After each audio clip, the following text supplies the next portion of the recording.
প্রত্যন্ত অঞ্চলে আমরা বেশ কিছু লোককে দেখেছি যারা চোখের অসুস্থতায় ভুগছেন, এবং এর উপর ভিত্তি করে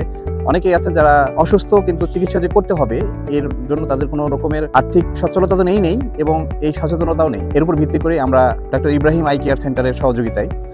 আমরা ওনাদের সঙ্গে কথা বলি এবং তাদের সহযোগিতা তাদের পুরো টিমকে নিয়ে এসে আমরা এই চক্ষু সেবা দেওয়ার জন্য একটা প্রস্তুতি নিই।